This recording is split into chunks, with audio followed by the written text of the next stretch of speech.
Hurry up! Your papers, now! The man's harsh voice, thick with contempt, echoed outside the silver Lexus's lower window. The cool autumn breeze carried his hostility into the vehicle's elegant interior. "Officer, may I ask why I was stopped?" The woman behind the wheel spoke with remarkable composure. Gloria Wilson, 58, sat upright with military precision in her tailored black suit, her short silver-streaked hair framing a dignified face marked by years of service and sacrifice. Officer Mark Callahan of the Bridgewater Police Department smirked. "Why would someone like you drive such an expensive car in this neighborhood?" "That's why." His eyes scrutinized her with undisguised suspicion, lingering on her dark skin before scanning the car's luxurious interior. "Open the trunk," he demanded abruptly. "I do not consent to a search without probable cause or a warrant, officer," Gloria replied firmly, her voice maintaining its disciplined calm. 27 years in the United States Army had taught her to remain composed under pressure. "Oh, stubborn are we?" Callahan growled, patience visibly thinning. "I suspect you're concealing contraband. Get out of the car. Now!" "I repeat, I do not." "Shut up." Callahan snapped, malice twisting his features. "Who do you think you are? I'm telling you, a little goodwill can make things better." His knowing look carried an unmistakable suggestion. "I don't understand what you mean, officer." "Don't play dumb with me. I know people like you." He sneered without sympathy. "What'll it be? Cooperation or trouble?" Gloria sighed quietly, a slight gesture betraying her weariness with situations like this. Her right hand moved deliberately toward her jacket's inner pocket. "I need to make a call." "Going for a weapon?" Callahan shouted, his hand instantly gripping his Glock 19. "Freeze!" A sharp, dry bang shattered the evening's quiet. Officer Mark Callahan, 48, had served with the Bridgewater Police Department for 22 years. Once physically imposing, he had grown soft with age, his beer belly straining against his bulletproof vest. Deep lines etched a permanent frown on his face, small eyes reflecting chronic dissatisfaction. His prejudices ran deep, particularly against people of color who appeared successful. To Callahan, they represented everything he believed he deserved but never attained. He frequently abused his authority to compensate for his perceived insignificance. Callahan's personal life was crumbling, drowning in debt. He faced constant nagging from his wife about their financial struggles. The new Ford Explorer purchased on credit, 2 children in expensive private schools. His desperate attempt at sports betting had only deepened his financial hole. That morning, he'd received a threatening message from Loan Shark Sal the Shark, already demanding $15,000 by next week. Unknown to Callahan, the woman he had just shot was Colonel Gloria Wilson, retired, one of the most decorated female officers in U.S. Army history. After commanding troops during 2 tours in Iraq and 1 in Afghanistan, she had earned the Distinguished Service Cross for extraordinary heroism during an ambush outside Baghdad in 2004, where she led a rescue operation that saved 15 soldiers while wounded herself. After 27 years of distinguished service, Gloria had retired 5 years ago and dedicated herself to mentoring young people in underserved communities. Her military leadership program had guided dozens of at-risk youth toward productive careers, many in military service. Her silver Lexus, a retirement gift from her brother, was her one luxury. That October afternoon, Gloria had been returning from speaking at a veterans support group. The meeting had gone exceptionally well, with several young veterans finding new hope through her guidance. She had been feeling satisfied with her continuing service to others when Callahan's patrol car lights flashed behind her. Gloria had experienced traffic stops before. As a black woman driving a luxury car, she had grown accustomed to unwarranted scrutiny. Through decades of military service, she had learned to handle discrimination with dignity, never compromising her principles while avoiding unnecessary confrontation. As Callahan approached her window that fateful day, Gloria had fallen back on her military training. Remain calm, follow protocol, de-escalate when possible. She could never have anticipated that her disciplined approach to an unjust situation would lead to such tragedy. The October sky darkened as tension mounted between the officer and the retired colonel. Callahan circled the Lexus, his demeanor growing increasingly hostile. "Get out of the car. Now!" he barked, his hand resting provocatively on his holstered weapon. "Officer, I believe there's been a misunderstanding," Gloria stated calmly. She maintained perfect posture, hands visible on the steering wheel, a habit ingrained through countless military checkpoints in conflict zones. "If I violated traffic laws, please issue the appropriate citation." Callahan's face flushed. "Listen, I suspect contraband in your vehicle. Step out immediately or face arrest." Gloria recognized the tactics. Fabricated suspicion to justify harassment. "Officer Callahan," she read his nameplate, "I respectfully decline without probable cause. That is my constitutional right." Her composed refusal inflamed Callahan's anger. The $15,000 debt weighed heavily on his mind, heightening his desperation. The expensive watch on Gloria's wrist and Louis Vuitton bag on the passenger seat represented potential salvation. It could intimidate her into offering a bribe. "You people think you're above the law," he snarled. "Last chance. Cooperation or serious trouble." Gloria understood the implied threat. After decades facing discrimination, even while wearing her country's uniform, she recognized a dangerous pattern unfolding. Still, her military principles wouldn't allow her to surrender her dignity or rights. "I'm going to reach for my identification," she announced clearly, moving her hand deliberately toward her jacket's inner pocket, where she kept her military ID alongside her driver's license and retired officer credentials. In that pocket also rested the Distinguished Service Cross medal she always carried, a reminder of both sacrifice and duty.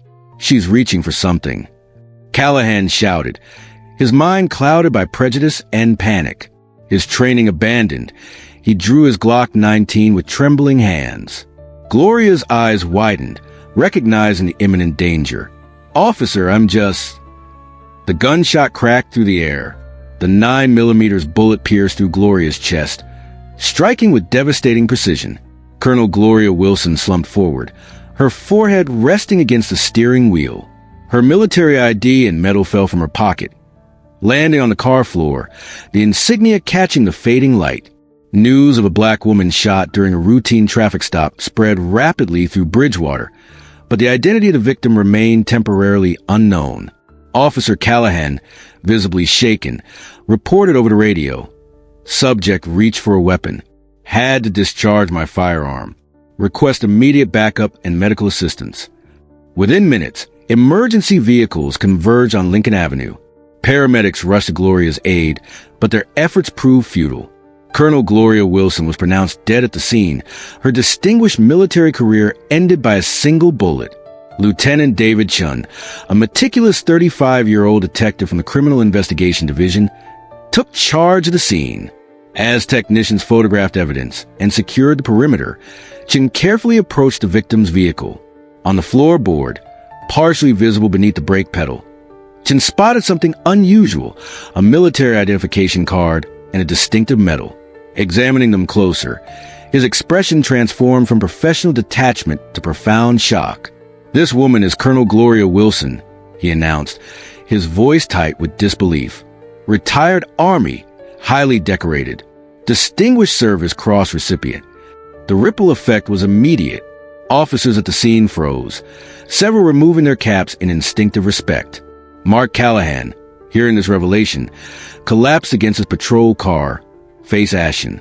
Within hours, the story exploded across national media. Headlines screamed injustice. Decorated black female veteran shot by police officer during routine stop. The Pentagon issued an immediate statement expressing outrage and demanding a thorough investigation.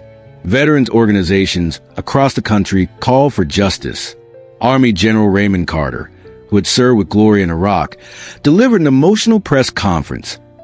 Colonel Wilson survived 3 war zones only to be gunned down on American soil by someone sworn to protect her.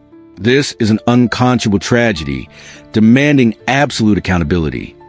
As public outrage mounted, investigators meticulously gathered evidence.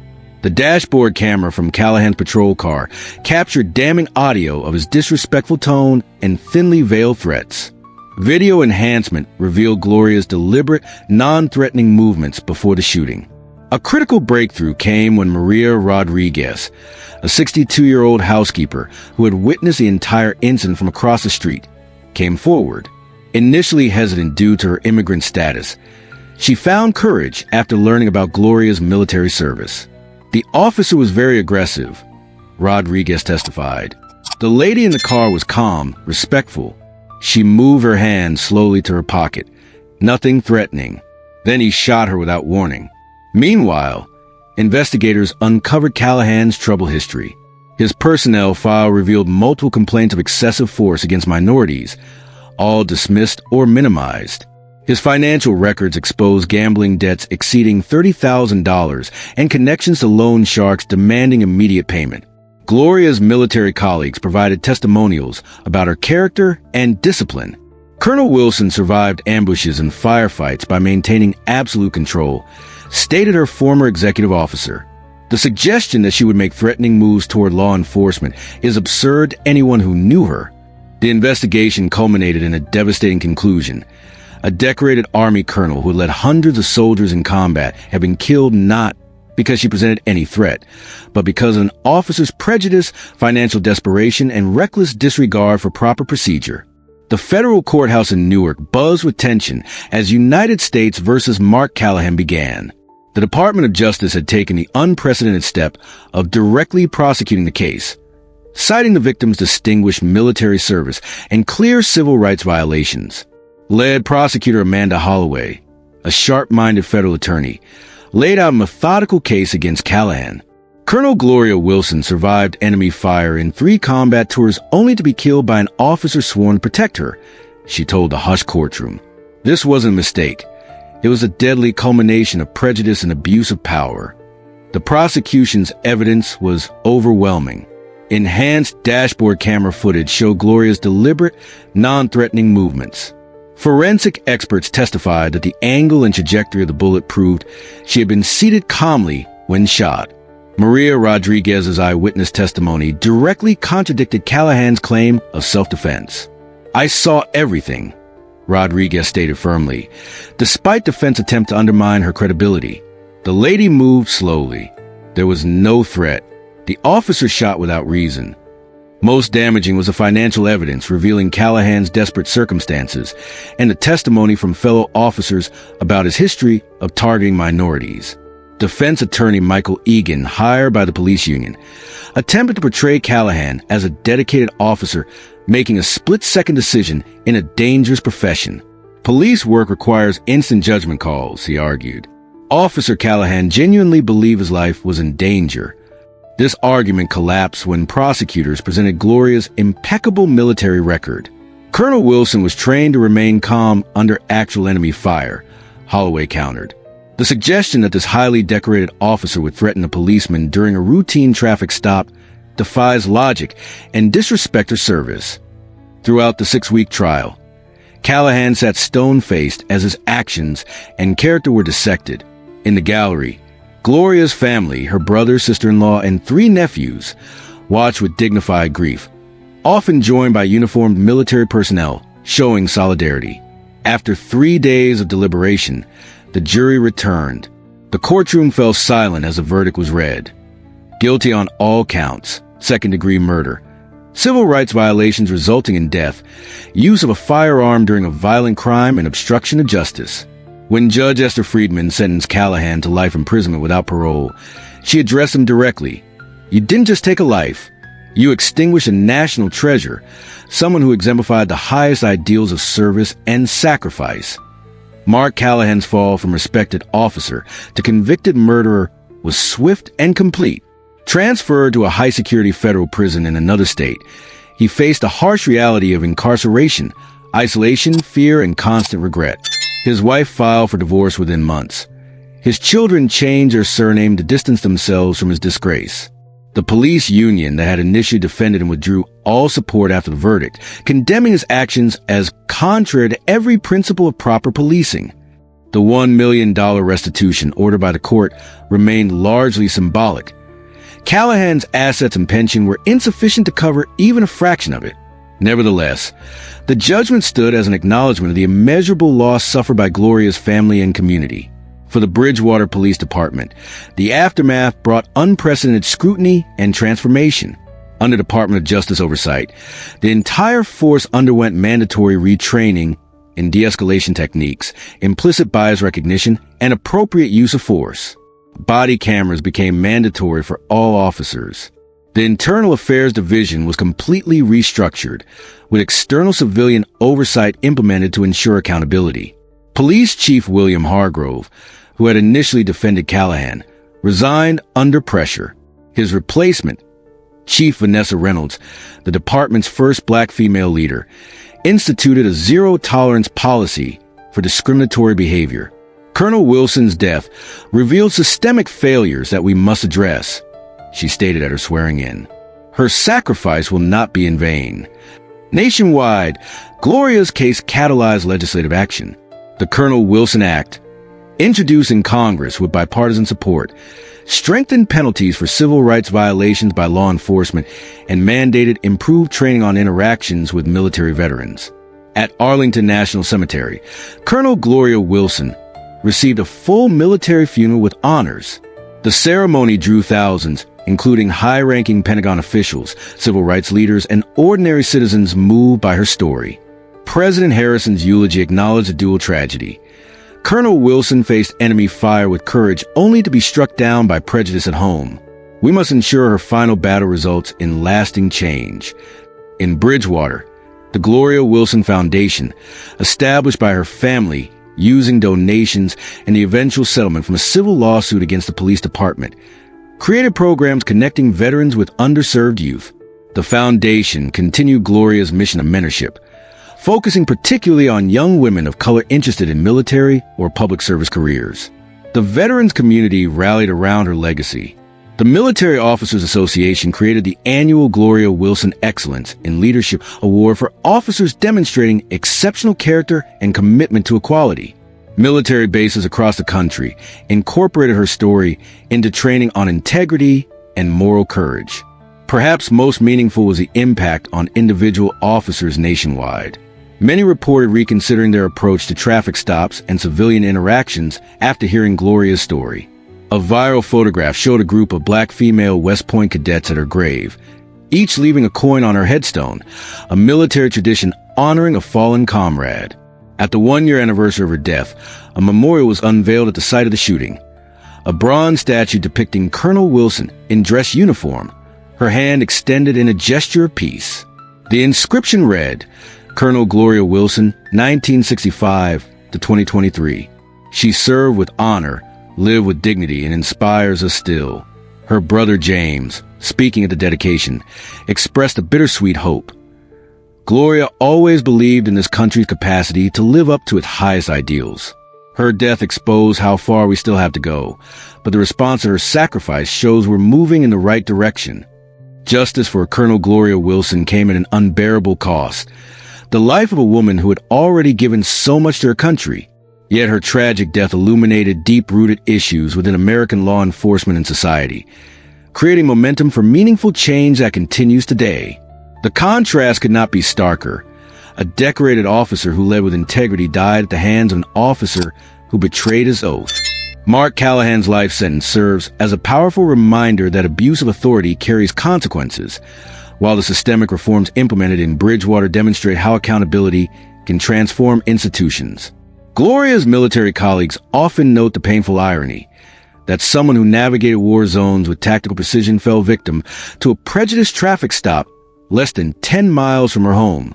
In combat, she could identify threats instantaneously, reflected her former commanding officer. Here, she followed every rule for civilian interaction with police and still lost a life. For many veterans, especially black service members, her story resonates as a troubling reminder of the dual battles they face, defending their country abroad while still fighting for equal treatment at home. Yet Gloria's legacy also offers hope, as her story has educated thousands of officers about the dangers of bias and the importance of procedural justice. The Gloria Wilson Foundation continues her work, turning tragedy into positive action through education, mentorship, and advocacy. Each year, more young people learn about her life, service, and principles, ensuring her impact extends far beyond her years on Earth. What would Colonel Wilson want us to take from her story? Perhaps that true patriotism means holding America to its highest standards. That service doesn't end when the uniform comes off. That justice, though sometimes delayed, remains worth fighting for. If you've been moved by Colonel Wilson's story, we need your voice. Comment below with respect to honor her service and sacrifice. Share your thoughts on how we can better protect those who protect us. How can we ensure that those who serve their country receive the dignity and justice they deserve when they return home?